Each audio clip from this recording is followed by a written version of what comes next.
Hey guys, welcome back. आज हमारा एक और मॉक टेस्ट है और इसमें हम देखेंगे भारतीय संविधान से रिलेटेड 10 क्वेश्चंस।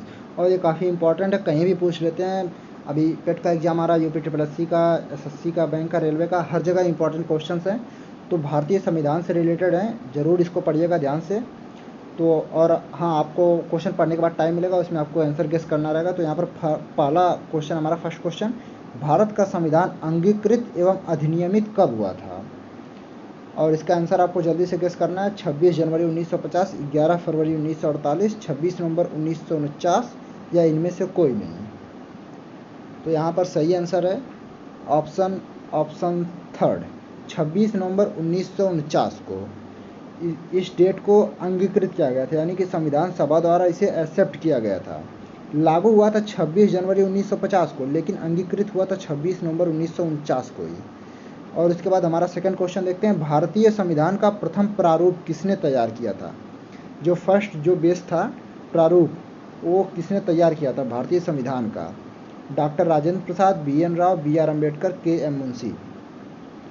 तो यहाँ पर आपको जल्दी से गेस करना है आंसर। यहाँ पर सही आंसर है ऑप्शन थर्ड, बिल्कुल नहीं है। काफ़ी लोग ये मारते हैं ऑप्शन थर्ड को एग्जाम में, लेकिन यहाँ पर सही आंसर है ऑप्शन सेकेंड, बी.एन. राव।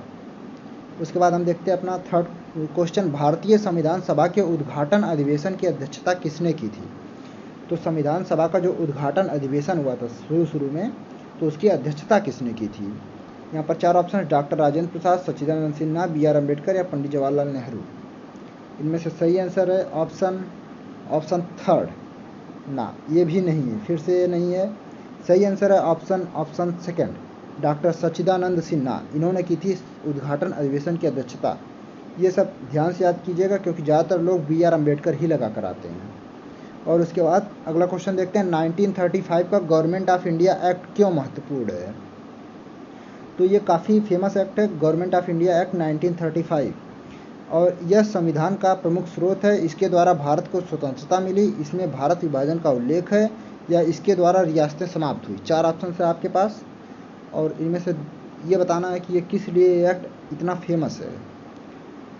तो यहाँ पर सही आंसर है ऑप्शन फर्स्ट, यह संविधान का प्रमुख स्रोत है, क्योंकि हमारे भारतीय संविधान में ज़्यादातर चीज़ें इसी से ली गई हैं, 1935 के गवर्नमेंट ऑफ इंडिया एक्ट से। उसके बाद हम अगला क्वेश्चन देखते हैं, भारतीय संविधान सभा में कुल कितनी महिला सदस्याएं थी? काफ़ी इंपॉर्टेंट क्वेश्चन है, कई एग्जाम में पूछा है। ये ऑप्शन है 15, 13, 12 या 10 महिला सदस्याओं की संख्या बतानी है। तो यहाँ पर सही आंसर है ऑप्शन फर्स्ट, 15 महिला सदस्याएं थी भारतीय संविधान सभा में। उसके बाद हम अगला क्वेश्चन देखते हैं, संविधान सभा की संघ संविधान समिति का अध्यक्ष कौन था? तो यहाँ पर कई समितियाँ थी संविधान सभा से रिलेटेड, तो उनमें से एक समिति थी संघ संविधान समिति। और बताना है यहाँ पर इसका अध्यक्ष कौन था। आपके सामने चार ऑप्शंस हैं, इनमें से जल्दी से आप गेस कीजिए कौन सा ऑप्शन सही है। तो यहाँ पर सही आंसर है ऑप्शन थर्ड, जवाहरलाल नेहरू। जवाहरलाल नेहरू संघ संविधान समिति के अध्यक्ष थे भारतीय संविधान सभा में।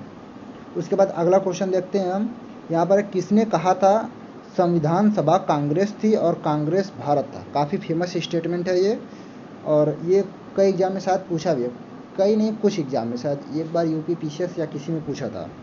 तो यहाँ पर संविधान सभा कांग्रेस थी और कांग्रेस भारत था, ये स्टेटमेंट किसने दिया था?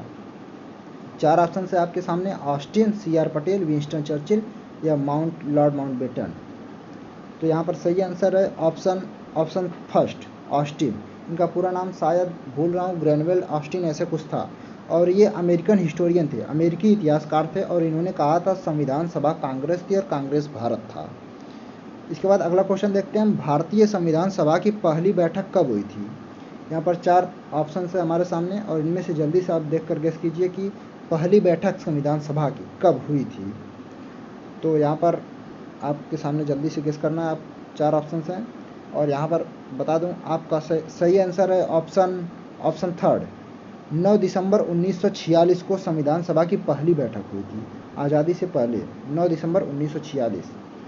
उसके बाद हम अगला क्वेश्चन देखते हैं, बी.आर. अम्बेडकर का संविधान सभा में निर्वाचन कहाँ से हुआ था? तो यहाँ पर आपको जल्दी से आंसर गेस करना है कि बी.आर. अम्बेडकर यानी कि भीमराव अम्बेडकर संविधान सभा में जो चुने गए थे, उनका निर्वाचन किस क्षेत्र से हुआ था या कहाँ से हुआ था? ऑप्शन है पश्चिम बंगाल, मुंबई प्रेसिडेंसी, तत्कालीन मध्य भारत या पंजाब से। चारों ऑप्शंस में से आपको जल्दी से गेस करना है। सही आंसर है यहाँ पर ऑप्शन सेकेंड, मुंबई प्रेसिडेंसी से इनको चुना गया था संविधान सभा के लिए। और उसके बाद हमारा लास्ट क्वेश्चन 10th क्वेश्चन देखते हैं। इनमें से किस अधिनियम के तहत बर्मा भारत से अलग हुआ था?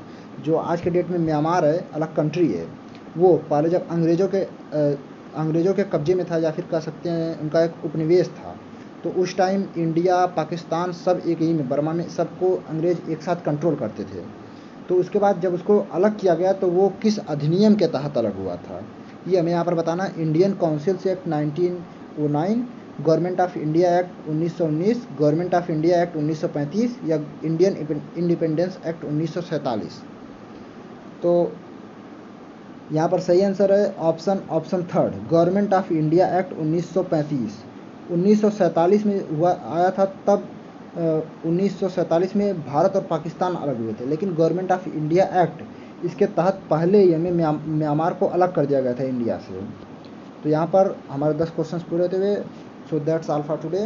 Thanks for watching this, have a great day, and yeah don't forget to subscribe. Thanks to all of you.